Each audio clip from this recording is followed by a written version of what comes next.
వ్యవహారము అసత్యాల గగన విహారం అని చెప్పుకోవచ్చు. ఇందులో నరేంద్ర మోడీ పాత్ర ఏంటి, భారతదేశంలో జరిగినటువంటి ఇది అతిపెద్ద కుంభకోణం అనేది ఆ పుస్తకం యొక్క టైటిల్. ఇంగ్లీష్ లో దాని title the daffodil flying lies, role of prime minister Narendra Modi and big scandal in India. ఇది పుస్తకము. ఈ పుస్తకం ఇంగ్లీష్ లో వెలువడింది. దాదాపు 450 పేజీల పుస్తకము. ఇంతకీ ఇంకా తెలుగులోకి రాలేదు.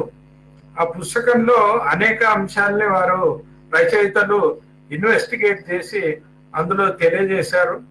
చాలా ముఖ్యమైనటువంటి పుస్తకం ఇది. ఆ పుస్తకం మీద ఈరోజు మనం చర్చాగోష్ఠి పెడుతున్నాము. ఆ చర్చాగోష్ఠిలో పుస్తక రచయితలు రవి నాయర్, అదేవిధంగా పరంజయ్ గుహా ఠాకూర్తా ఇద్దరు మాట్లాడతారు. ఒక 20 నిమిషాల పాటు 20 నిమిషాల పాటు వారు మాట్లాడతారు. ఆ మాట్లాడిన దాన్ని వీరయ్య గారు, కొండూరు వీరయ్య గారు తెలుగులోకి అనువదిస్తారు. వాళ్ళు మాట్లాడిన తర్వాత ప్రశ్నలు సమాధానాలు ఉంటాయి. కనుక మీరు ప్రశ్నలు వేయదలుచుకున్నటువంటి వాళ్ళు బిగ్ బ్లూ బటన్ మీద చూస్తున్నటువంటి వాళ్ళు మీ సిస్టంలో ప్రశ్నను నమోదు చేయవచ్చు, లేదా ఫేస్బుక్ లో చూస్తున్నటువంటి వాళ్ళు కామెంట్ బాక్స్ లో మీ ప్రశ్నను నమోదు చేయవచ్చు. ఇప్పుడు మనం కార్యక్రమాన్ని ప్రారంభిద్దాము. ఢిల్లీ నుంచి వారు లైవ్ లో ఉన్నారు. మొదట నేను రవి నాయర్ గారిని ఈ పుస్తకం గురించి వివరించాల్సిందిగా కోరుతున్నాను. Now I'm asking mister Ravi Nair to give some details about his book. For 20 minutes he will speak. Then after Paranjpai Guha Thakurta will be speaking. Now I request Ravi Nair to introduce his book. Thank you. Good evening, everyone, and thank you, Mr. Vinay Kumar, for inviting us. Thank you, Mr. Konduri. It's an opportunity for us to explain about our book. This book, it took almost 5 years for us to compile all the details, investigate and compile all the details, and we have taken opinions of very senior defense officials, retired senior defense officials. All of them were of highly praise about the book. They were praising about the book and the way it is written and the facts what we have mentioned. What exactly happened was when Rafale, this deal was announced by Mr. Modi, the media celebrated it as a big success. Like everyone said that, "Hey, Modi ji ne bahut acha kiya." And many people, even the laymen, they started to speak like that. Most of these people didn't know that. That's what prompted us to investigate further into this and why the Prime Minister took such a decision to scrap a deal which was almost 95% negotiated. That was for 126 aircraft, the negotiation which started in 2012. And after almost 3 years, around 27 months, the negotiations were completely scrapped. And he announced, out of the blue, he announced the purchase of 36 Rafale.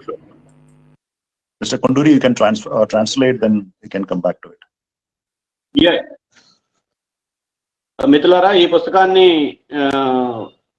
తుదిరూపం ఇవ్వడానికి దాదాపు 5 సంవత్సరాల కృషి పట్టింది. ఈ పుస్తకం రచన క్రమంలో అనేక మంది ఉన్నత స్థాయిలో ఉన్నటువంటి సైనిక రంగంలో, రక్షణ రంగంలో పనిచేస్తున్నటువంటి అధికారులతో సంప్రదించడం జరిగింది. పుస్తకం వచ్చిన తర్వాత మేము వెల్లడించినటువంటి వాస్తవాలు, మేము వ్యక్తీకరించినటువంటి తర్కం వాళ్ళందరినీ ఆశ్చర్యపరిచింది.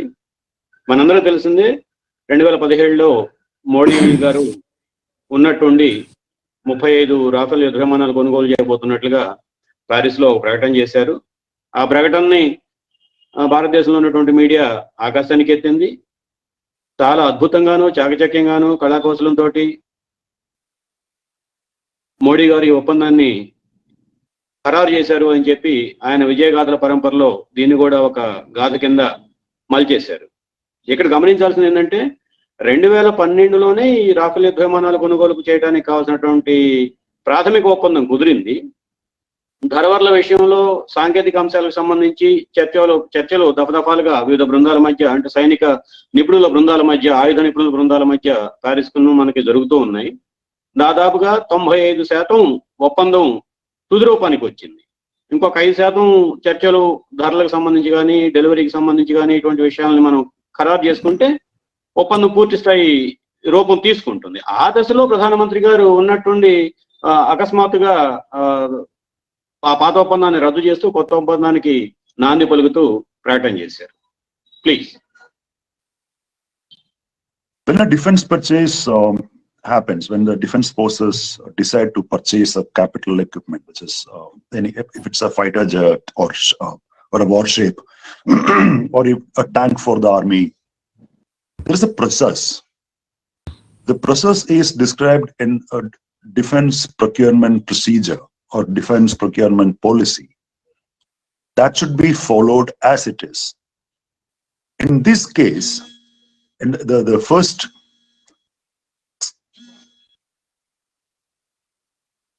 thing in this is that there was no such thing happened. No discussions happened. Nobody was consulted. No procedures were followed. Even the demand of the Air Force was 126. Many retired air marshals and Air Force chiefs questioned the decision, why this has been cut down to 36. But no answer has been given. Only answer which was given by the government is that this was an emergency purchase, the emergency procurement. In an emergency procurement, if you are purchasing something, it won't take 7 years to come after the announcement. The last fighter jet, the 36th one, is just came a month or two ago. After more than 7.5 years, you have only 36, where the Air Force was asking for 126 22 years ago.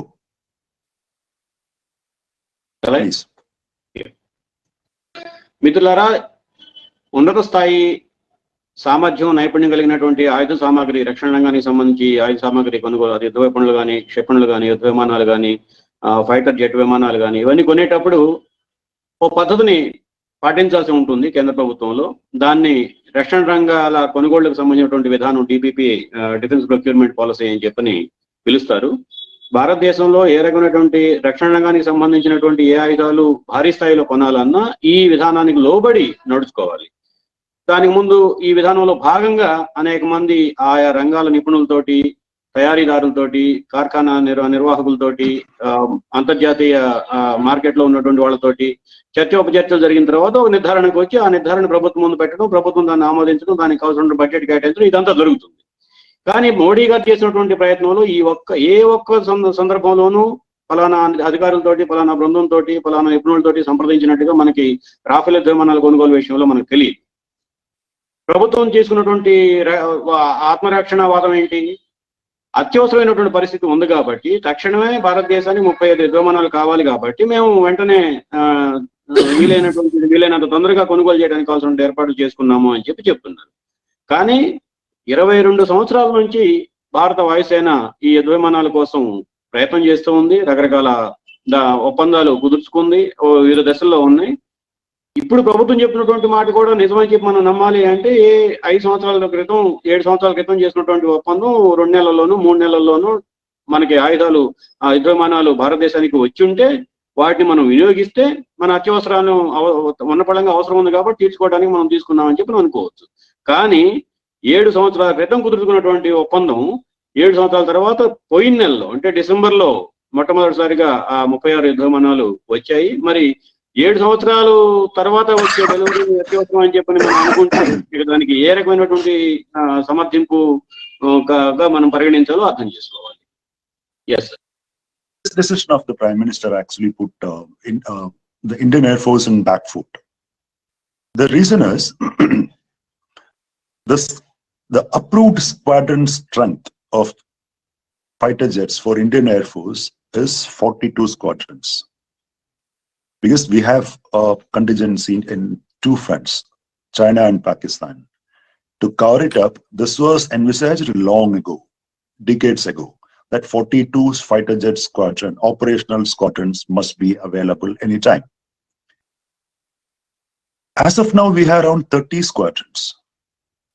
In this 30 squadrons also, many of them are very older fleet, like Russian MiG-21, which has been described as flying coffins, because these aircrafts keep crashing. It's maintenance. These are actually obsolete. These are almost 50 plus year old aircrafts. And the second is Jaguar. It's a British aircraft. It's Jaguar aircraft. India still operates.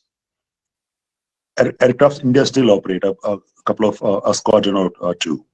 Then we have Mirage, the Mirage 2000. It was manufactured by the same company, Dassault Aviation, the manufacturer of Rafale. Dassault stopped the production of Mirage 2000 in 2002-3. The year 2002-3. Even most of the, including the French Air Force, doesn't operate much of Mirage 2000. In India, what happened was India is refurbishing the older Mirage. It started in 2011-12, and the work is almost done right now. So most of our squadrons are very old, comprising of very old aircraft fleet. So that is why Indian Air Force wanted a ultra-modern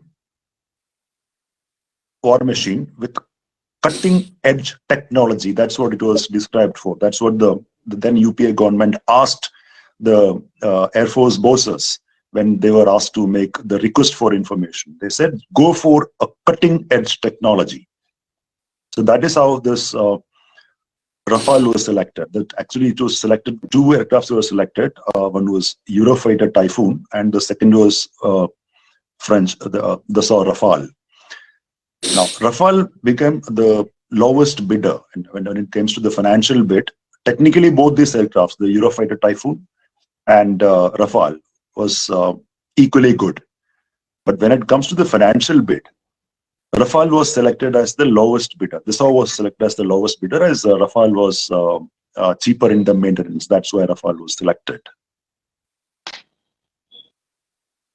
మిత్రులారా, భారతదేశంలో దాదాపు అటువైపు China, ఇటువైపు పాకిస్తాను, ఆ రెండు దేశాలతోటి మనకున్నటువంటి రకరకాల సంబంధాలు, వీటి నేపథ్యంలో భారత వాయుసేనకి కనీసం 40 దళాల యుద్ధ విమానాలు నిరంతరం అందుబాటులో, అంటే అంటే ఎగరే పద్ధతుల్లో సిద్ధంగా ఉండాలి అని భారత వాయుసేన అధికారులు దశాబ్దాల క్రితం విజ్ఞప్తులు కేంద్ర ప్రభుత్వానికి పంపిస్తూ వచ్చారు.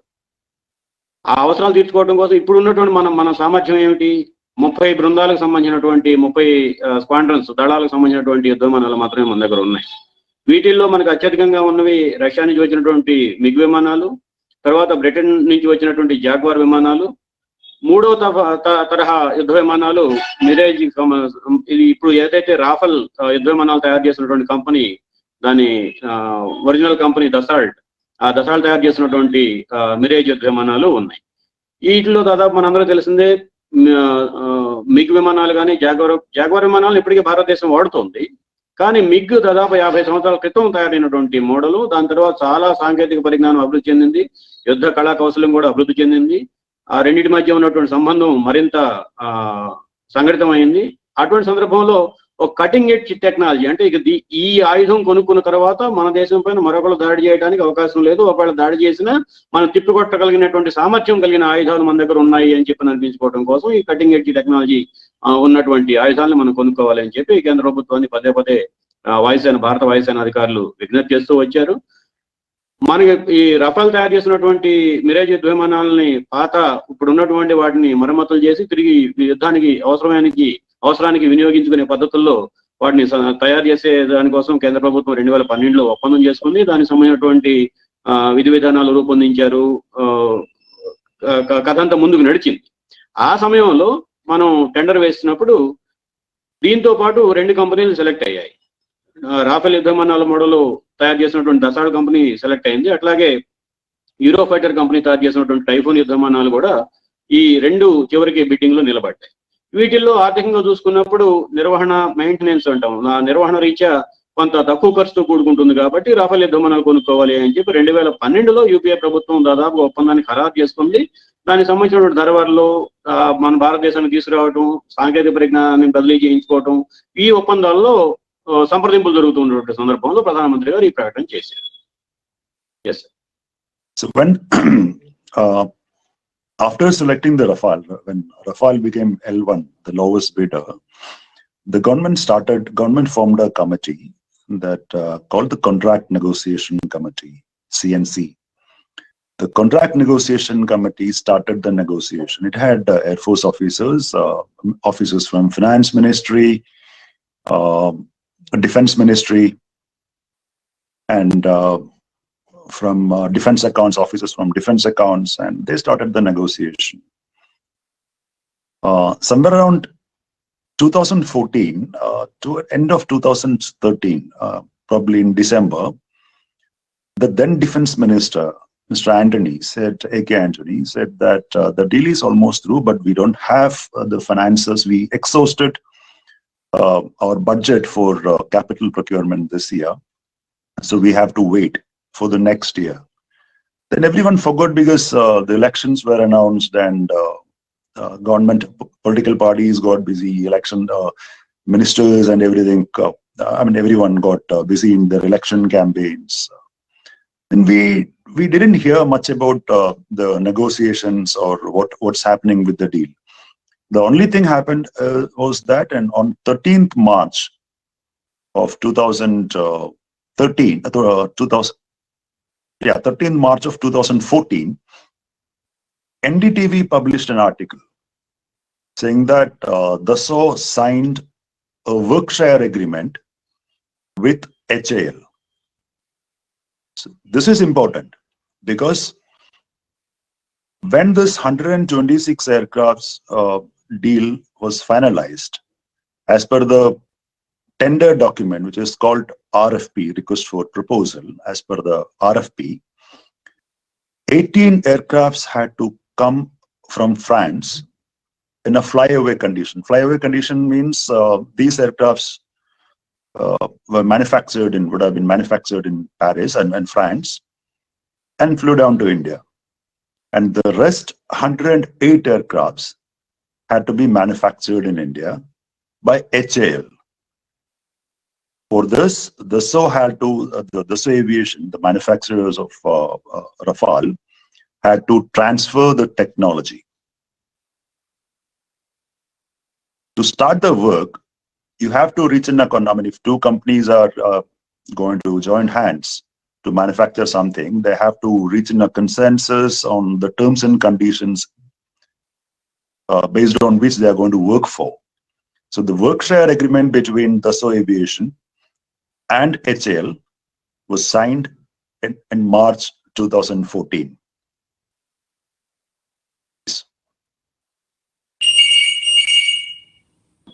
మిత్రులారా, ఈ కేంద్ర ప్రభుత్వం 2012లో దసా యుద్ధ విమానాలు కొనుగోలు చేయాలి అని చెప్పి విధానపరమైన నిర్ణయం తీసుకున్న తర్వాత ఈ ధరలు ఇతరత్ర డెలివరీకి సంబంధించినటువంటి అంశాలు ఖరారు చేసుకోవడం కోసం ఒక సంప్రదింపుల బృందాన్ని నియమించింది.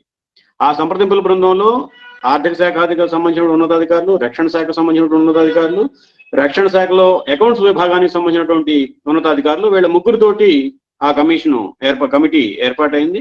వాళ్ళు చర్చోపచర్చలు చేసిన తర్వాత 2013 మార్చి నాటికి కేంద్ర ప్రభుత్వం 2014 మార్చి 13 నాటికి కేంద్ర ప్రభుత్వం అప్పటి రక్షణ శాఖ మంత్రిగా ఉన్నటువంటి ఆంటోనీ గారు ఒక ప్రకటన చేశారు. దాదాపుగా ఒప్పందం ఖరారు అయ్యే స్టేజ్లోకి వచ్చింది. మనం వాళ్ళకి డబ్బులు ఇచ్చి సరుకు తెచ్చుకోవాలి. ఇప్పుడు ఉన్నటువంటి ఆర్థిక ఫైనాన్షియల్ బడ్జెట్ ప్రకారం చూసుకున్నప్పుడు ఈ సంవత్సరం మనం ఖర్చు పెట్టాల్సినటువంటి అన్ని మేజర్ పొద్దులన్నీ కూడా ఖర్చు అయిపోయాయి. కాబట్టి వచ్చే సంవత్సరం బడ్జెట్ లో ఈ యుద్ధ విమానాలు కొనుగోలు చేయడానికి కావాల్సినటువంటి నిధులు కేటాయిస్తాము అని చెప్పారు. ఆ తర్వాత అందరూ దేశమంతా ఎన్నికల రణరంగంలోకి వచ్చేసింది. ఆ హోరాహోరీ పోరాటంలో రక్షణ రంగంలో సాగుతున్నటువంటి పోరాటాన్ని మాత్రం మనం అందరం మర్చిపోయాం. ఆ సమయంలో 2014లోనే ఎన్డీటీవీ ఒక వార్తా కథనాన్ని ప్రచురించింది. ఒప్పందం ప్రకారం మన భారతదేశం 126 యుద్ధ విమానాలు కొనాలి. అందులో ఆ రోజు కుదుర్చుకున్నటువంటి యూపీఏ ప్రభుత్వం కుదుర్చుకున్న ఒప్పందం ఏమిటి? ఈ 126 యుద్ధ విమానాలలో 18 యుద్ధ విమానాలు ఫ్రాన్స్ లోనే తయారయ్యి ఏకాఏకన ఎగిరి ఇండియాలో ఆపరేషన్కి వీలుగా రావాలి. మిగతా 108 యుద్ధ విమానాలని భారతదేశంలోనే తయారు చేసుకోవాలి. ఆ రకంగా తయారు చేసుకోవడానికి కావాల్సినటువంటి ఒప్పందం Hindustan aeronauticals limited Bengaluru company, కేంద్ర ప్రభుత్వం యొక్క ఆయుధాలు తయారీ కంపెనీ తోటి దసాయి కంపెనీకి వీటికి కుదిరాయి, ఒప్పందాలు కుదిరాయి. దానికి సంబంధించినటువంటి సాంకేతిక పరిజ్ఞాన బదిలీ ఏర్పాట్లు, దానికయ్యే ఖర్చు, ఏ దశలో ఏ మోతాదులో సాంకేతిక పరిజ్ఞానం బదిలీ చేయాలి, ఈ విషయాలన్నీ ఒక కొలికి వచ్చినటువంటి సందర్భం 2014 ఎన్నికల కంటే ముందే ముగింపుకు వచ్చేసింది. Yes. After that, when for the next few months we don't hear anything about what happened for the negotiations. Then when the new government formed, Arun Jaitley became the first defense minister for a stopgap arrangement. Then towards July, May 26th, the new government came in, Narendra Modi sworn into power. And in July that year, the late Sri Manohar Parrikar took over as the defense minister. Between July and March, July 2014 and March 2015, many times Parrikar himself said that the negotiations are going in an advanced stage. Deal can be closed. This is a major deal, so small nitty-gritties, everything has to be concluded like that. But in January 2015, out of the blue, he said that if Dassault is not willing, if Rafale is not coming, we can add more of Sukhoi MKIs, Su-30 MKIs, which Indian Air Force already operates. It's a heavier aircraft than Rafale, so that can be added. Then in February, he said, this will be fine. We are working out the deal. That's okay. We are going to sign the agreement soon. Deal will be closed soon. In March, on 10th March 2015, that's the date every year Dassault Aviation releases its previous year's annual report. So for 2014, the financial year of 2014, which in India it is April 1st to 31st March. There it is 1st January to 31st December. So 10th March is the date when Dassault Aviation releases its annual reports and financial statements. On that day, at that occasion, Dassault Aviation's then chief, Eric Trappier, announced to the press that officially announced that the work share agreement with HAL has been signed. The negotiations are in an advanced stage, and we can sign the agreement very soon. 2 weeks later, on 25th March, the first couple of refurbished Mirage aircraft were handed over to the Indian Air Force by Dassault Aviation in France. The very senior IAF officials, officials of HAL, Defense Ministry officials were present. The then Indian ambassador to France was also present at the occasion. Then, on a video recorded, the event was video recorded. Then, on that occasion, Eric Trappier very happily said that we are very happy to work with HAL. We have a very long relation since many years, since many decades, and he personally has relations with HAL since the early 90s, and he's very happy the way HAL works. And he also added that our relation will be strengthened further once the Rafale agreement is signed. The negotiations are 95% completed. This being a big deal, and the contract documents goes to thousands and thousands of pages. We have to check each and every clause in this and reconfirm it to avoid any future confrontation. So that is why we are taking time, but we can just sign the agreements in few weeks' time.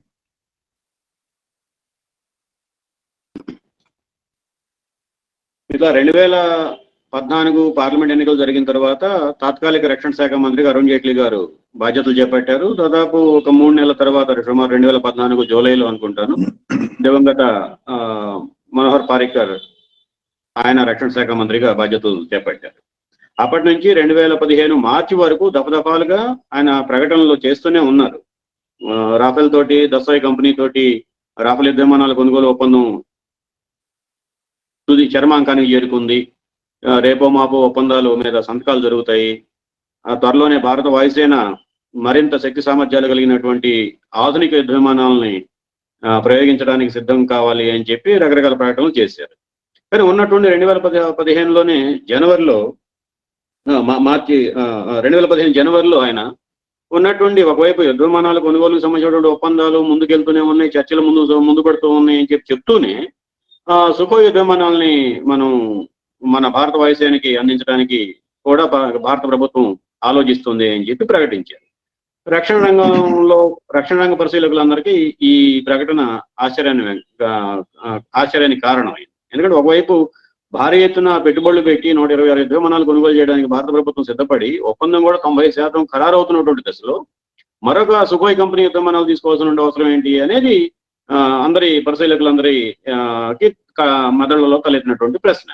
ఇటువంటి సందర్భంలోనే చివరిలో 2015 మార్చి 10న అంటే ప్రతి సంవత్సరం ఈ private కంపెనీలన్నీ వాళ్ళ వార్షిక నివేదికలు విడుదల చేస్తూ ఉంటాయి. ఆయా దేశాల ఆర్థిక సంవత్సరాలను బట్టి, ఆర్థిక ఫైనాన్షియల్ క్యాలెండర్ను బట్టి విడుదల చేస్తూ ఉంటాయి. దసోయ్ ప్రతి సంవత్సరం మార్చి 10వ తారీఖున వాళ్ళ వార్షిక నివేదిక విడుదల చేస్తుంది. అట్లా 2015 మార్చి 10వ తారీఖున కూడా వార్షిక నివేదిక విడుదల చేసింది. దాంట్లో ఆ కంపెనీ ప్రధాన నిర్వాహకులుగా ఉన్నటువంటి ఎరిక్ టాపియర్ ఆయన చాలా సంతోషంగా పెద్ద పారాగ్రాఫ్ రాశారు. భారత హిందుస్థాన్ ఏరోనాటిక్స్ లిమిటెడ్ తోటి మా సంబంధ బాంధవ్యాలు మరింత బలోపేతం కానున్నాయి. రానున్న కాలంలో రాఫెల్ యుద్ధ విమానాల ఒప్పందం తుదిరూపం తీసుకోబోతోంది. ఇప్పుడు 90% పూర్తయింది. దాదాపు ఇవి టన్నుల కొద్దీ కాగితాలు ఉన్నాయి. చాలా క్లాజులు, సబ్ క్లాజులు ఇట్లాంటివన్నీ ఉన్నాయి. ఏ ఒక్క క్లాజుని కూడా మినహాయింపు ఇవ్వకుండా మోతాద్దం వేసి వెతుకుతూ ఉన్నాము. ఎక్కడైనా భవిష్యత్తులో సమస్యలకి తావిచ్చే అంశాలు ఇందులో ఉన్నాయా లేవా అని చెప్పి ఇది ఒకసారి ఈ రకమైనటువంటి పరిశీలన, నిర్ధారణ పూర్తయిన తర్వాత వీలైన తొందరలోనే ఒప్పందాలు చేసుకుంటాము అని చెప్పి ఇదంతా ఈ ఈవెంట్ మొత్తం కూడా వీడియో రికార్డ్ అయింది. ఆ సమయంలోనే హిందుస్థాన్ ఏరోనాటిక్స్ లిమిటెడ్ ద్వారా భారతదేశానికి ఆధునీకరించబడినటువంటి మిరేజ్ యుద్ధ విమానాలని భారతదేశానికి అందజేయడం కోసం కూడా ఒక పెద్ద ఫంక్షన్ జరిగింది. ఆ ఫంక్షన్ లో రక్షణ శాఖ అధికారులు ఉన్నారు, ఆర్థిక శాఖ అధికారులు ఉన్నారు, ఫ్రాన్స్ కు సంబంధించినటువంటి భారత రాయబారి ఉన్నారు. వీళ్ళందరి సమక్షంలో దసోయ్ కంపెనీ ప్రకటన చేసింది. ఆ ప్రకటన మనకి వీడియో ద్వారా అందుబాటులో ఉంది. ఇటువంటి సమయంలో కథ అడ్డం జరిగినటువంటి పరిస్థితి మనం ముందు చూస్తాం. Yes. Very interestingly, on that same day, on 25th March, Mr. Gautam Adani formed a company, which is called, and he entered the defense business for the first time by forming a company. That's Adani Defense. 3 days later, Anil Ambani formed a company that called Reliance Defense. He also entered defense business. 1 week from that date, from the announcement of Eric Trappier that everything has been settled, 95% of negotiation has been completed. A week later, on 2nd April, it was a Friday.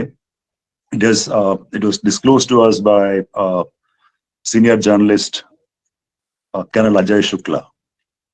He has written about this years ago that Mr. Manohar Parrikar was about to go to Goa and he was on his way to the airport. Then he got a call from the PMO. He has been asked to report to the PMO, and when he met the Prime Minister, he turned his car and he went back to the, he was on the way to the airport and he went back to the PMO. He met the Prime Minister. There the Prime Minister told him that he has decided to call off the deal for 126 aircraft, and they will go only for 36. This was told to Mr. Shukla by the person who was with Mr. Parikar on that day in his car. So according to him, when Mr.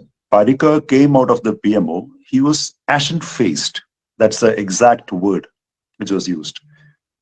Anyhow, Parikar was instructed that, okay, the new deal will be announced in France, in Paris, for 36 aircrafts. So Parikar's responsibility was to handle the media and answer the media and shield the Prime Minister. That was a duty given to him. Parikar went to Goa. Then the next big thing is, on 8th of April, 2 days prior to Prime Minister's travel schedule to Paris, whenever the Prime Minister, Indian Prime Minister, travel abroad, the Foreign Secretary called for a press conference, a press briefing. That's actually a customary one. Every time it happens. So in that press briefing, the Foreign Secretary explains to the press what are the agenda Prime Minister is going to take up, is going to discuss, and the itinerary of the Prime Minister's trip. That is explained. On that press conference, few journalists, 3 of them, asked the Foreign Secretary, Dr. S. Jaishankar was the Foreign Secretary, who is the Foreign Minister now, who is the Minister of External Affairs right now, asked the then Foreign Secretary that whether the Prime Minister will be announcing the success of the Rafale deal negotiation over there, and he will be signing the contract. The answer was that Prime Minister does much serious issues. He won't be speaking anything on the purchase of a fighter jet. HAL and the Defense Ministry is already negotiating with the Civil Aviation. So that's a separate issue. Prime Minister will not be speaking on anything on that. 2 days later, 10th April morning, the same question was asked to the then French president, who was François Hollande, by the French media, whether the Indian Prime Minister's visit, at the Indian Prime Minister's visit, the conclusion of the Rafale deal will be announced officially. So the French president said, if that happens, we'll be happy, but we don't expect that to happen at the Prime Minister's visit. On that evening, Mr. Modi and Mr. Hollande met. They had a discussion. They came out of the meeting, and in the joint press briefing, Mr. Modi said, मैंने president को बोला है 36 Rafale flyaway condition में जल्द से जल्द India भेजने के लिए. The deal was announced. మిత్రులారా, ఈ 2015 తర్వాత కాలంలో మళ్ళా దఫదఫాలుగా చర్చలు సాగుతూనే ఉన్నాయి. 2017కి వచ్చేటప్పటికి ఒకరోజు శుక్రవారం కేంద్ర రక్షణ శాఖ మంత్రి పారికర్ జనరల్ గా ఢిల్లీలో శుక్రవారం సాయంత్రం అందరూ వాళ్ళ నియోజకవర్గాలకి ప్రయాణమై వెళ్తారు. మళ్ళీ సోమవారం ఆఫీస్కి వచ్చి రిపోర్ట్ చేస్తారు. అట్లాగే ఆయన కూడా గోవా ప్రయాణంలో ఉన్నాడు. దాదాపు ఎయిర్పోర్ట్ దగ్గరికి వెళ్ళిపోయాడు. వెంటనే ఆయన ప్రధానమంత్రి కార్యాలయం నుంచి ఫోన్ వచ్చింది, మిమ్మల్ని ప్రధానమంత్రి గారు అర్జెంట్ కలవమన్నారు అని. ఢిల్లీ ఎయిర్పోర్ట్ దాకా వెళ్ళినటువంటి పారికర్ పరిగెత్తుకుంటూ ప్రధానమంత్రి కార్యాలయానికి వచ్చాడు. కారు దిగి హడావిడికి లోపలికి వెళ్ళాడు. లోపలికి వెళ్ళిన తర్వాత ప్రధానమంత్రి గారు ప్రకటన చేశారు, ఆయనతో ఒక మాట చెప్పారు. ఈ విషయాలన్నీ కూడా ఆ రోజు పారికర్ గారితో పాటు ఉన్నటువంటి వ్యక్తి కల్నల్ అజయ్ శుక్లా అని సీనియర్ వాయుసేన అధికారి ఉన్నారు. ఆయన మీడియా దీంట్లో కూడా మీడియా రంగంలో కూడా ఉన్నారు. ఆయన దృష్టికి వచ్చినటువంటి విషయాలు ఇవి. ఆయన ప్రధానమంత్రిగా చెప్పేశారు ఉన్నపడంగా మనకి 126 యుద్ధ విమానాలు అక్కర్లేదు, 36 యుద్ధ విమానాలు చాలు, వీటిని ఒప్పందం చేసుకోవడం కోసం ప్యారిస్ వెళ్తున్నాం ఓ నెల 15 రోజులు 20 రోజుల వ్యవధిలో. నీ పనంలా ఏంటయ్యా అంటే మీడియాని మేనేజ్ చేయటం. ఈ 126 నుంచి 36కి ఎందుకు వచ్చింది అనగానే కొన్ని లక్షల కోట్ల పెట్టుబడి కాబట్టి మీడియా నుంచి అనేక ప్రశ్నలు వస్తాయి. ఆ ప్రశ్నలన్నింటికీ నువ్వు సమాధానాలు చెప్పుకుంటూ ఉండాలి, ప్రధానమంత్రి గారి మీద మచ్చబడకుండా చూసుకోవాలి, ఇది నీ పని అని చెప్పి ఆయనకు పురమాయించారు. ఆయన ముఖం దిగాలు పడినటువంటి ముఖంతో బయటకు వచ్చాడు. దీనికి ముందు జరిగినటువంటి మరో 2 పరిణామాలు ఉన్నాయి. మార్చి 25వ తేదీన మొట్టమొదటిసారిగా గౌతమ్ అదానీ రక్షణ రంగంలోకి ప్రవేశిస్తున్నట్టుగా ప్రకటన చేశాడు.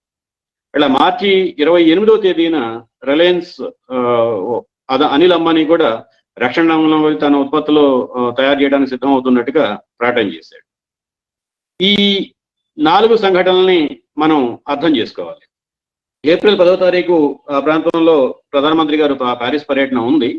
సాధారణంగా ప్రధానమంత్రి గారు ఏదైనా ఒక దేశానికి పర్యటనకి బయలుదేరబోయే ముందు 2 రోజుల ముందు 3 రోజుల ముందు ఢిల్లీలో ఉన్నటువంటి విదేశాంగ శాఖ తో సంబంధం ఉన్నటువంటి మీడియా మిత్రులందరినీ పిలిచి ప్రధానమంత్రి గారు ఏ దేశం పోతున్నారు, ఎందుకు పోతున్నారు, అక్కడ ఏమేం చేయబోతున్నారు, ఎవరెవరిని కలవబోతున్నారు, ఈ వివరాలన్నీ ప్రెస్ కాన్ఫరెన్స్ లో పెడతారు. ఆ రోజు విదేశాంగ శాఖ కార్యదర్శి ఎస్ జయశంకర్, ఈ రోజు మనకి ఆయన విదేశాంగ మంత్రిగా కూడా ఉన్నారు. ఆయన ప్రెస్ కాన్ఫరెన్స్ పెట్టారు. 2-3 జర్నలిస్టులు లేచి అడిగారు, మరి ప్రధానమంత్రి గారు ప్యారిస్ వెళ్తున్నారు కదా, యుద్ధ విమానాల ఒప్పందాన్ని ఖరారు చేసుకొని వస్తారా ఏంటి సంగతి అని అడిగారు. జయశంకర్ గారు ఆ రోజు సమాధానం ఏంటి, ప్రధానమంత్రి గారికి యుద్ధ విమానాలు కొనడం కంటే చాలా ముఖ్యమైనటువంటి చర్చనీయాంశాలు ఆయన ముందు ఉన్నాయి. ఇది ఏప్రిల్ 8వ తారీఖు జరిగినటువంటి పత్రిక మీడియా మిత్రుల సమావేశం కాబట్టి అదంతా వాళ్ళు దసాయి కంపెనీ, హిందుస్థాన్ ఏరోనాటిక్స్ లిమిటెడ్, రక్షణ శాఖ వాళ్ళు చూసుకుంటారు, ప్రధానమంత్రి గారు దాంట్లో కాలువేలు పెట్టడం అని చెప్పి ఆయన జయశంకర్ గారు చెప్పారు. 2 రోజుల తరువాత ప్యారిస్ లో ప్యారిస్ ప్రధానమంత్రి హొలాండే ఆయన ప్రెస్ కాన్ఫరెన్స్ పెట్టాడు. ఆ ప్రెస్ కాన్ఫరెన్స్ లో కూడా ఇదే ప్రశ్న వేశారు, మరి ప్రధానమంత్రి గారు వస్తున్నారు కదా, దసాయి కంపెనీ తోటి ఫైనల్ ఒప్పందం చేసుకుంటున్నారా లేదా ఏంటి సంగతి. లేదా ఆయన 36 యుద్ధ విమానాలు కొనుగోలు చేయడం కోసం మేము ఒప్పందం చేసుకుంటున్నాము అని చెప్పి అన్నాడు. 2 దేశాలు, 2 ప్రధానమంత్రులు, 2 విదేశాంగ శాఖలు, 2 భిన్నమైనటువంటి ప్రకటనలు. ప్రధానమంత్రి గారు ప్యారిస్ వెళ్ళిన తర్వాత హొలాండేతో మాట్లాడి అక్కడే హిందీలో ఆయన ప్రకటన చేశారు. ఇద్దరు కలిసి 2 దేశాధినేతలు మీడియాని ఉద్దేశించి మాట్లాడుతున్నప్పుడు భారతదేశానికి సత్వరమే 36 యుద్ధ విమానాలు పంపించాల్సిందిగా ప్యారిస్ ప్రధానమంత్రి హొలాండేని విజ్ఞప్తి చేశాము అని చెప్పి మన భారత ప్రధానమంత్రి గారు ప్రకటన చేశారు. అదంతా వీడియోలు, టీవీల రూపంలో మనకు అందుబాటులో ఉంది. ఇది మిత్రులారా, గత వారం 15 రోజుల్లో మొత్తం కథ అంతా మారిపోయింది. 2 ప్రైవేట్ కంపెనీలు రక్షణ రంగంలో ఉత్పత్తి రంగంలోకి రావటం, కేంద్ర ప్రభుత్వ ఆయుధాల తయారీ కర్మాగారంతో ఉన్నటువంటి ఒప్పందం రద్దు కావటం, 126 యుద్ధ విమానాలు రావాల్సిన చోట 36 యుద్ధ విమానాలకు ఒప్పందం చేసుకోవటం, 2 దేశాలు, 2 ప్రధానమంత్రులు వేరు ప్రకటనలు చెప్పి ఇదంతా వరుసన జరిగినటువంటి కాలక్రమాన్ని మనం పరిశీలిస్తే చాలా విషయాలు మనకు అర్థమవుతాయి.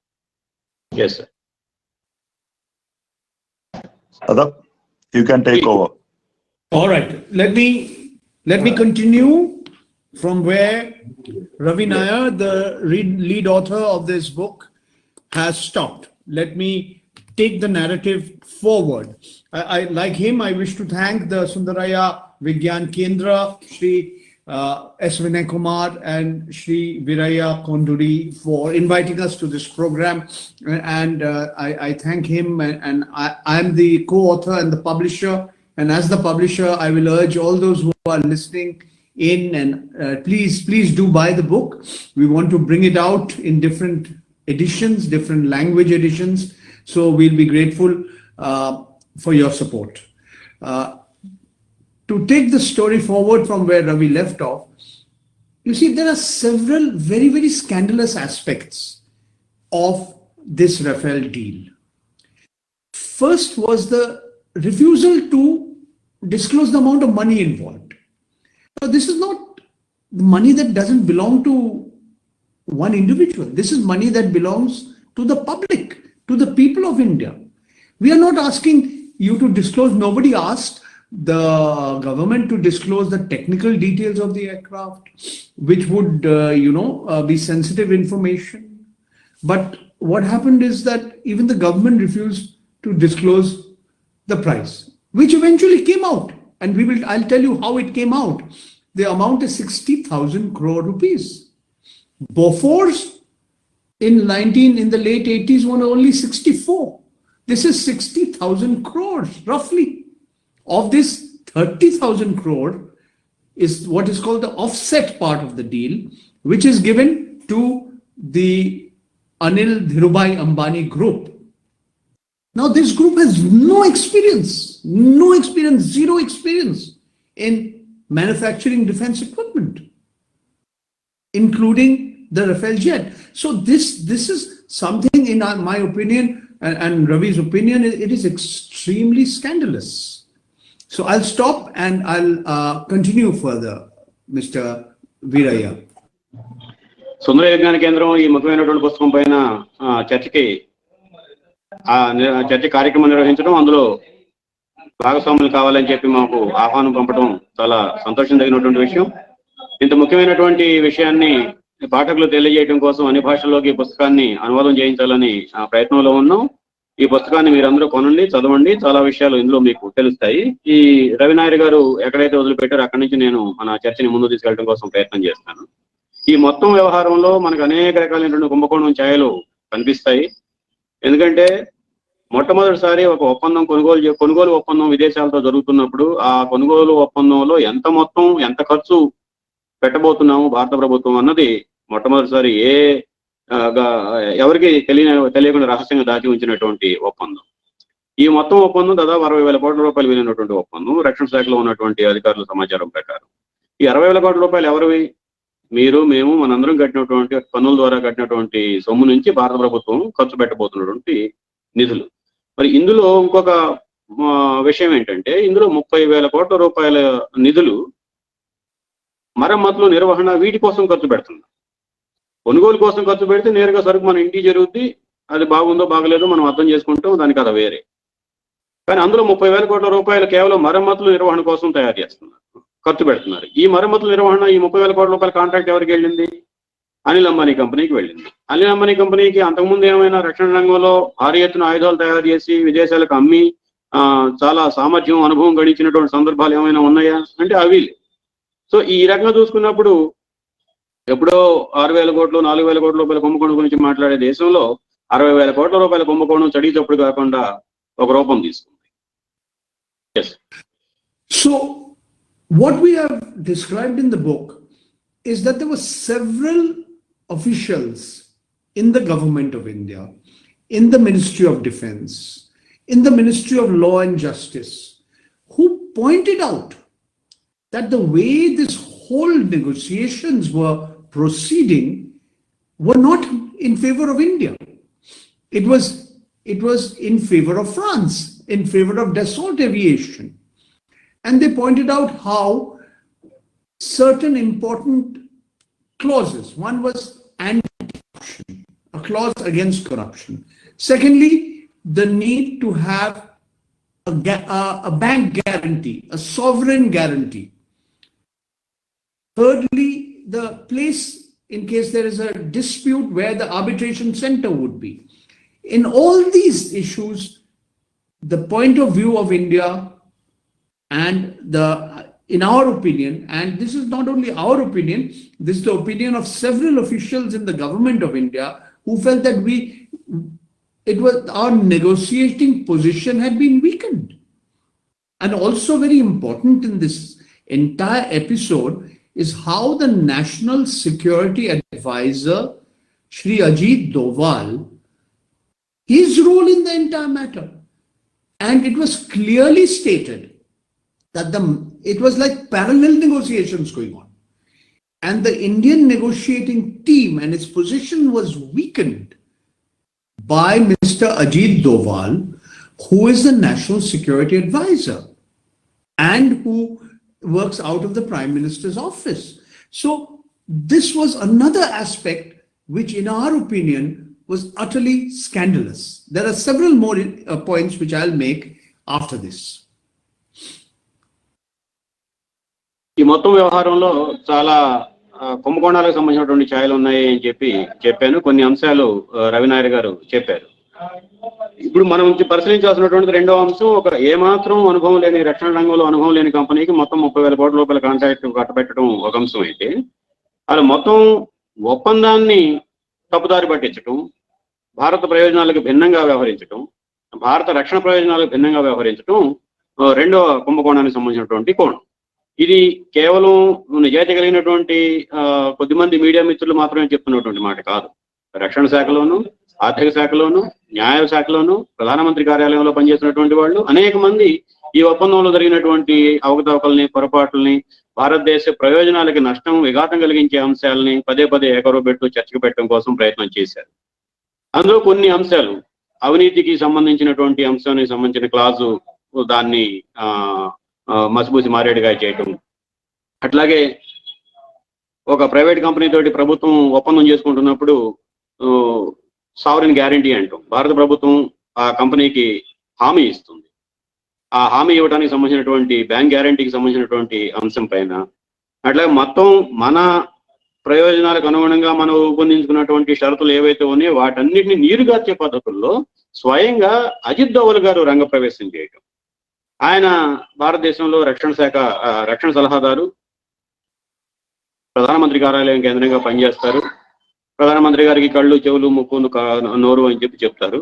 అటువంటి వ్యక్తి ప్రవేశించిన తర్వాత వాళ్ళు భారతదేశం నుంచి వెళ్తున్నటువంటి చర్చల కోసం, సంప్రదింపుల కోసం వెళ్తున్నటువంటి అధికారులు కాళ్ళు చేతులు కట్టేసినటువంటి పరిస్థితి అయింది. ఇవన్నీ పరిశీలించినప్పుడు ఈ కుంభకోణం యొక్క లోతుపాతులు ఏ స్థాయిలో ఉన్నాయి అనేది మనకి ఒక అంచనా కట్టడానికి ఉపయోగపడే అంశం. Yes. When this entire controversy and the legal dispute went up, 2 or 3 important things happened. When 3 people, Mr. Arun Shourie, Mr. Yashwant Sinha, and Mr. Prashant Bhushan. Mr. Arun Shourie and Mr. Yashwant Sinha were both former ministers in Atal Bihari Vajpayee's government. Mr. Prashant Bhushan is a well-known lawyer and activist. They went to meet the then director of the CBI, the Central Bureau of Investigation. His name is Mr. Alok Verma, and urged him to register a case, a preliminary inquiry into this matter. They filed a complaint with him. And soon after that, very soon after that, Mr. Alok Verma was removed from his office in the middle of the night. It has never happened that the CBI director, the chief of the CBI, has been removed in such a manner. And then things became even more unusual and, in our opinion, absolutely scandalous when the petition that was moved by Mr. Arun Shourie, Mr. Yashwant Sinha, and Mr. Prashant Bhushan in the Supreme Court went up before a bench which was headed by the then Chief Justice of India, Shri Ranjan Gogoi, who is at present a member of Parliament in the Rajya Sabha. He is a Rajya Sabha member of Parliament. I'll continue after a while. Yes.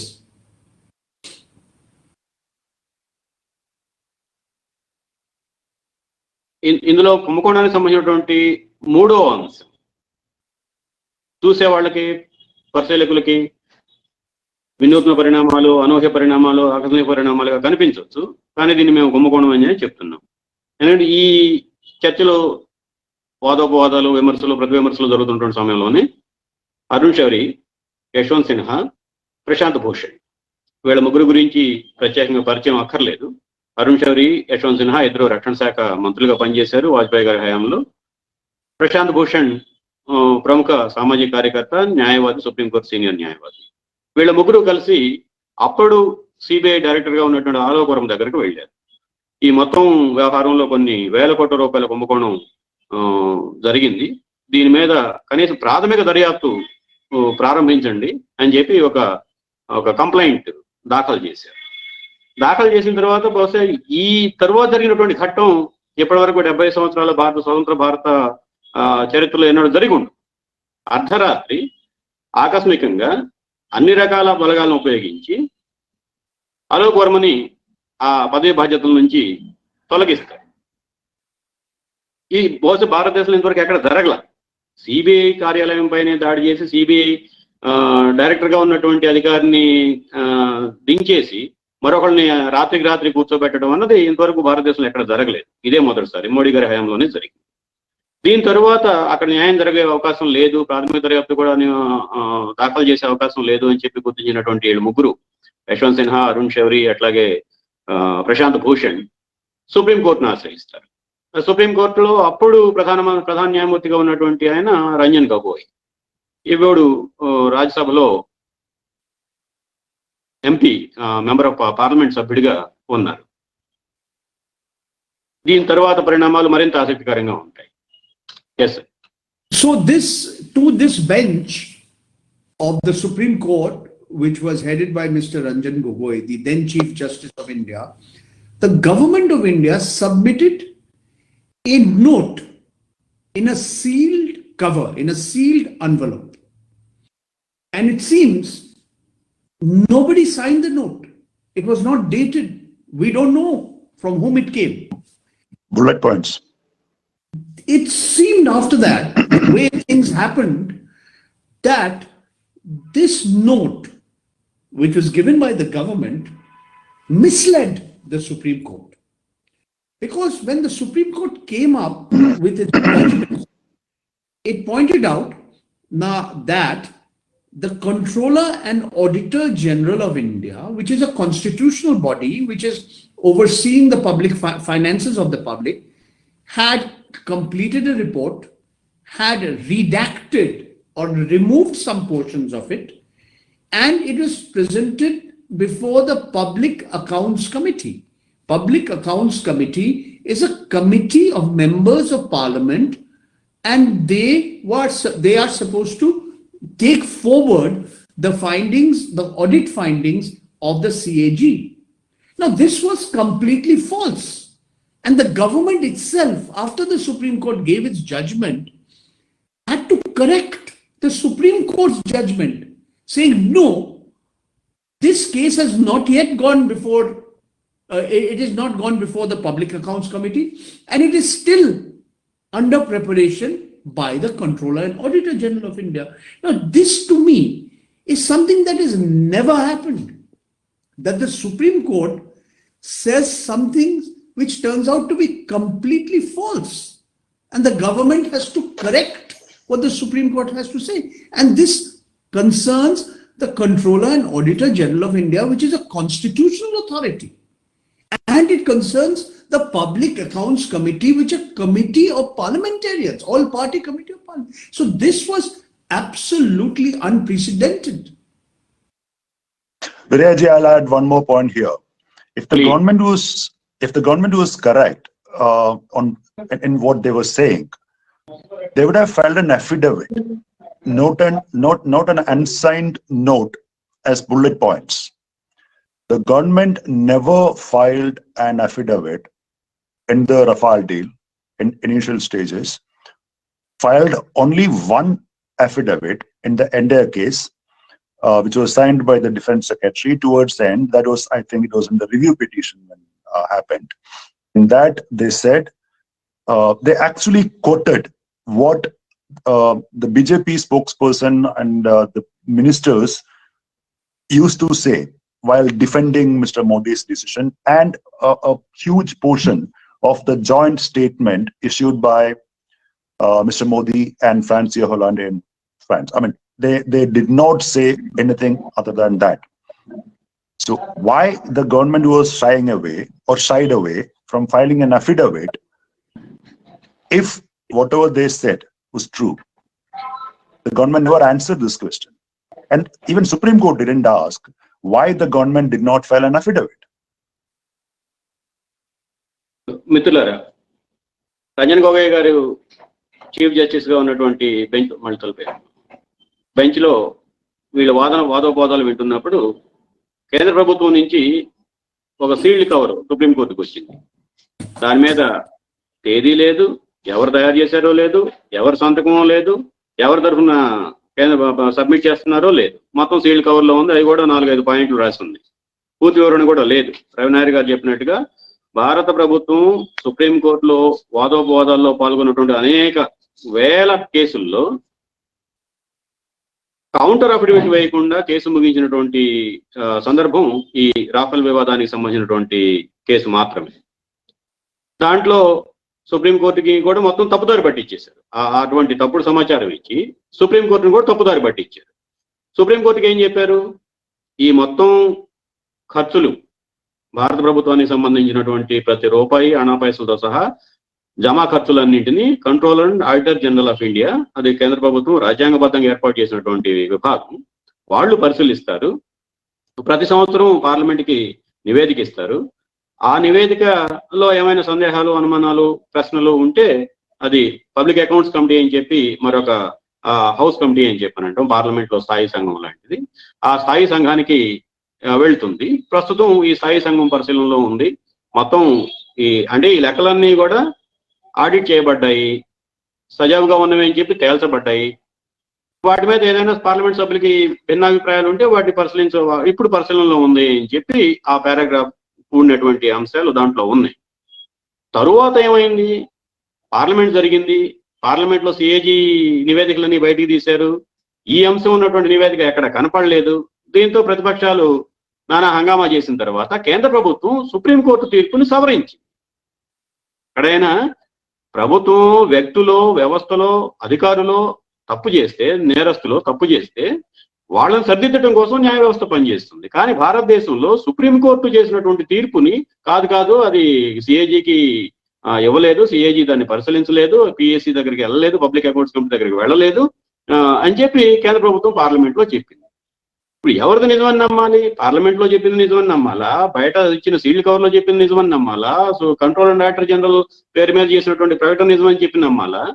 ఈ మొత్తం పరిణామాలని ఈ గతంలో ఇంతకు ముందే చెప్పినట్టుగా గత 70 సంవత్సరాల భారత ప్రజాస్వామ్య పార్లమెంట్ చరిత్రలో ఇటువంటి సంఘటనలు ఇంతవరకు జరగలేదు. ఇది కేవలం రాఫెల్ యుద్ధ విమానాలకు సంబంధించినటువంటి సందర్భంలోనే జరిగాయి.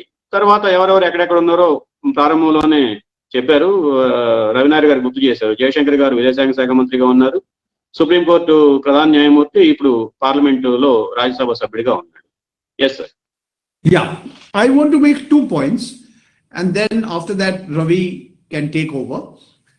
One point is something that happened before the whole decision to award this 30,000 crore offset deal to Anil Dhirubhai Ambani Group. Something very interesting happened.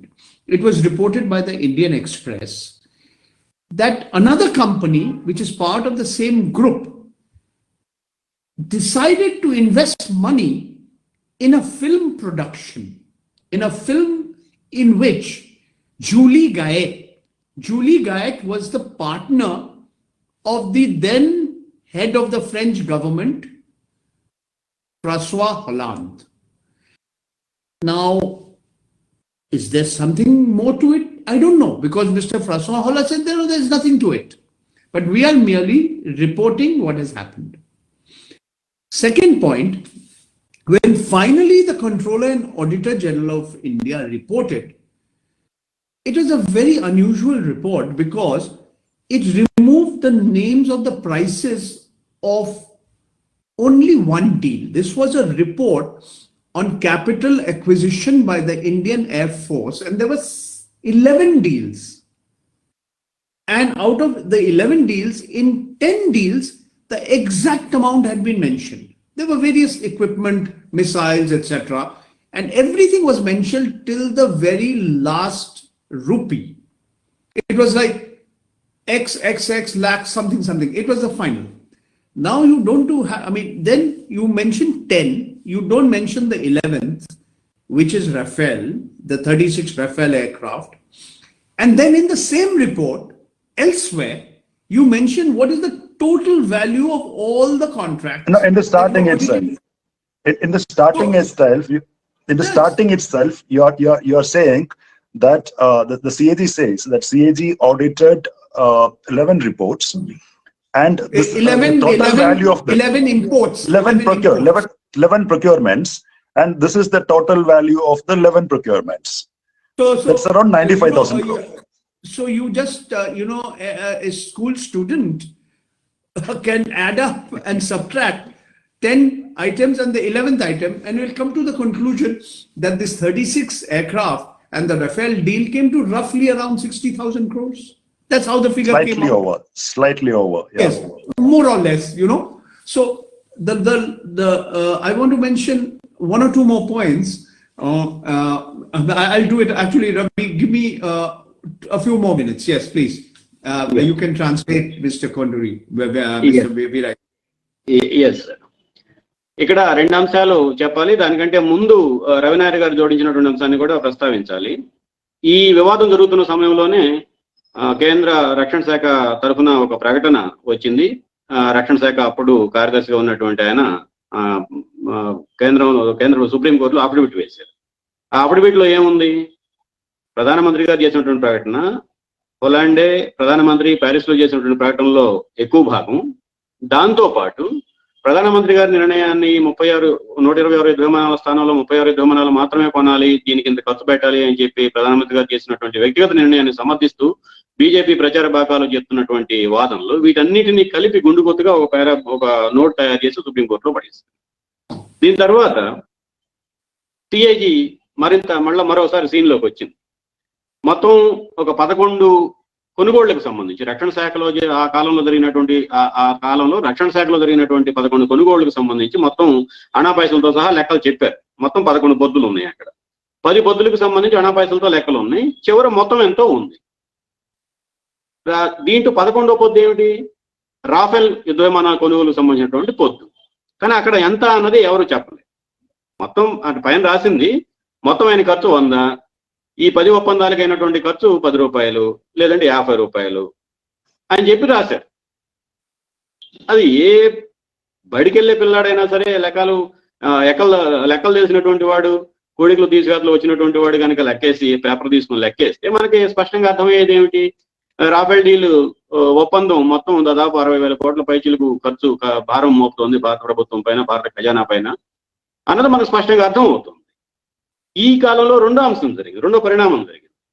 అప్పట్లో పారిస్ దేశాధ్యక్షుడిగా ప్రధానమంత్రిగా ఉన్నటువంటి హొలాండేకి సన్నిహితురాలుగా ఉన్నటువంటి జూలీ అనే ఆమెకు సంబంధించి ఒక సినిమా నిర్మాణ కంపెనీ ఉంది, ఫిలిం ప్రొడక్షన్ కంపెనీ. ఆ ఫిలిం ప్రొడక్షన్ కంపెనీలో సినిమా నిర్మాతగా రిలయన్స్ కు సంబంధించినటువంటి కంపెనీ అందులో పెట్టుబడులు పెట్టింది. సరే, ఆయన హొలాండే నాకు సంబంధం లేదు అంటాడు, జూలీ నాకు సంబంధం లేదు అంటారు, అనిల్ అంబానీ గారు మా సొంత నిధుల నుంచి మేము అంతర్జాతీయ చలనచిత్ర నిర్మాణ రంగంలో ప్రవేశించాలనుకుంటున్నాం కాబట్టి మేము పెట్టుబడులు పెట్టాము అని చెప్పని అంటారు. వాళ్ళు ఏమైనా చెప్పనేవాళ్ళు. మనందరికీ కనపడుతుంది ఏమిటి? ఒకచోట విశాలమైనటువంటి ప్రయోజనం జరగాల్సినటువంటి కొనుగోళ్ల దగ్గర నుంచి ఒక పరిమితమైనటువంటి ప్రయోజనం కోసం కొనుగోళ్లుగా మారిపోయింది. కేంద్ర ప్రభుత్వ రంగ సంస్థ అధీనంలో ఉండాల్సినటువంటి యుద్ధ విమానాల కాంట్రాక్ట్ ఓ ప్రైవేట్ కంపెనీకి వచ్చింది. ఈ ప్రైవేట్ కంపెనీ తనకు వచ్చినటువంటి లాభాల నుంచో, మరొక రూపం నుంచో, ముడుపుల నుంచో, లంచం రూపంలోనో, మరొక రూపంలోనో ఫ్రాన్స్ కు సంబంధించినటువంటి అధ్యక్షుడికి అత్యంత సన్నిహితమైనటువంటి వ్యక్తికి సంబంధించిన కంపెనీలో తిరిగి పెట్టుబడులు పెట్టి ఈ వలయం మొత్తాన్ని కలుపుకుంటే ఎక్కడ అవినీతి జరిగింది, ఎంత మోతాదులో అవినీతి జరిగింది, ఎవరికి దక్కింది, ఎవరి దగ్గర నుంచి వెళ్ళింది అన్నది మనకు స్పష్టంగా అర్థం అవుతుంది. Yes. So around the same time, when Julie Guyot's name came up and it was asked to François Hollande, the then French president, that why did the Dassault select a company which has no experience in defense manufacturing, that is Reliance Defense, for the offset obligations, to fulfill the offset obligations? Hollande said that we had no other option. Reliance's name was suggested by the Indian Prime Minister. And then later on, he said, no. He went back on it. No. Actually, it created a ripple effect in India that BJP went in overdrive, saying that Hollande was lying, and we can easily assume that he might have been pressurized So he said that, no, I never said that. He said that my words were twisted. But the journalist who did that interview stood by his word. He said that, no, this is exactly what the French president said. I want to make two more points. Please. One is this entire case is currently being investigated in France by prosecutors. Now, a French website called Mediapart has pointed out how an Indian defense agent, his name is Sushen Mohan Gupta, and his company is called Defsys. They have given, Dassault Aviation has given him a huge amount of money to make a replica of aircraft. It's like you have dinky toys of cars, you have a replica of the aircraft. They've got a huge amount of money for that. And this same Sushen Gupta was earlier involved in, he was put behind bars, he was in jail because the Enforcement Directorate had raised allegations against him in the Augusta Westland helicopter case. But they are not investigating this team. They may have a lot of information, but they are choosing not to. My last point is that in the book, we have tried to be balanced.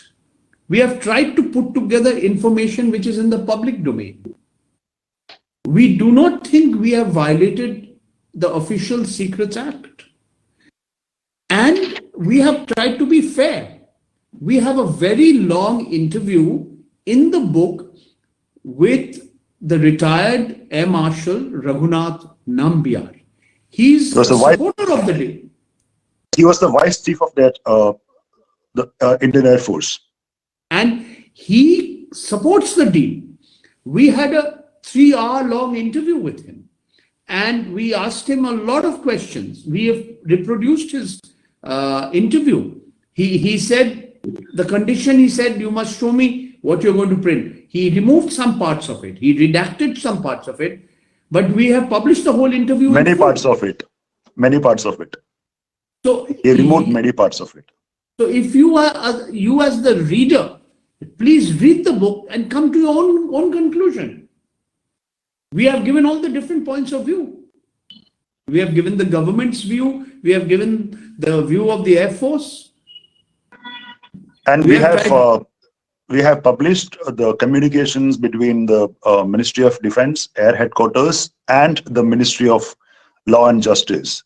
When the agreements was getting finalized, the Law Ministry had a lot of objections, and Air Force Headquarters also had a lot of objections. So the communications which went back and forth, and what Law Ministry said, and how the agreement was finalized, which was not for the complete satisfaction of the Indian Air Force, what conspired on that time. So we actually reproduced those the interministerial communications verbatim, word by word, as it is in the book. So please read it. Yeah. Shall I close? Yeah, please. మిత్రులారా, చివరిగా 2 అంశాలు ప్రణయ్ గారు 2 అంశాలు చెప్పి ముగిస్తానని చెప్పి అన్నారు. అందులో ఒకటి, ఇప్పటికీ ఫ్రాన్స్ లో ఈ వివాదానికి సంబంధించి అక్కడ ప్రభుత్వ న్యాయాధికారుల బృందం దర్యాప్తు చేస్తూ ఉంది. ఈ సమయంలోనే మరొక అంశం పరిణామం కూడా జరిగింది. ఫ్రాన్స్ ప్రధానమంత్రి ఫ్రాన్స్వా హొలాండే వాళ్ళ సంబంధించినటువంటి సన్నిహితురాలు జూలీ గైడ్ ప్రకటన మీద, సినిమా నిర్మాణం మీద వచ్చిన ప్రకటనల గురించి, Mr. Viraya, French president, French prime minister is someone different. Yeah, France president. The head of the government is the president. Yeah, French president అధ్యక్షుడు చేసినటువంటి ప్రకటనల్ని మీడియా సమావేశంలో మరొక విలేకరి ప్రశ్నించాడు. మీరు ఇంత పెద్ద కాంట్రాక్ట్, ఇంత పెద్ద పని ఒక అనుభవం లేని అనిల్ అంబానీ లాంటి కొత్తగా పుట్టినటువంటి కంపెనీకి మీరు ఎట్లా ఇస్తారు అని చెప్పి అడిగితే, ఆయన ఫ్రెంచ్ అధ్యక్షుడు మాకు వేరే గత్యంతరం లేదు అని చెప్పేసి దాని తర్వాత చాలా పెద్ద ఎత్తున దుమారం చెలరేగింది. ఇక్కడ భారత ప్రభుత్వం ఫ్రెంచ్ అధ్యక్షుడే అబద్ధం ఆడుతున్నాడు ఆయన అని చెప్పి ఎదురుదాడి చేశారు. మొత్తం లావాదేవీలన్నీ ముగిసిన తర్వాత ఆ అధ్యక్షుడు తన మాటల్ని వక్రీకరించింది మీడియా అని చెప్పి ఆయన ఆరోపణలు చేశాడు. ఆయన ఆ విలేకరుల సమావేశంలో పాల్గొన్నటువంటి విలేకరి మాత్రం ఇది స్పష్టంగా ఫ్రెంచ్ అధ్యక్షుడు చెప్పిన మాట, మాకు గత్యంతరం లేక అనిల్ అంబానీ కంపెనీని ఈ వ్యవహారానికి సంబంధించి ఎంపిక చేయాల్సినటువంటి పరిస్థితికి నెట్టబడ్డాము అన్నది ఆయన చెప్పినటువంటి మాట అని చెప్పారు. ఈ మొత్తంలో దీంతో పాటు చివరిలో ఒక ముఖ్యమైనటువంటి వివరణ కూడా మా పుస్తకంలో, అంటే పరంజయ్ గారి పుస్తకంలో ఇచ్చారు. అది అప్పటి ఎయిర్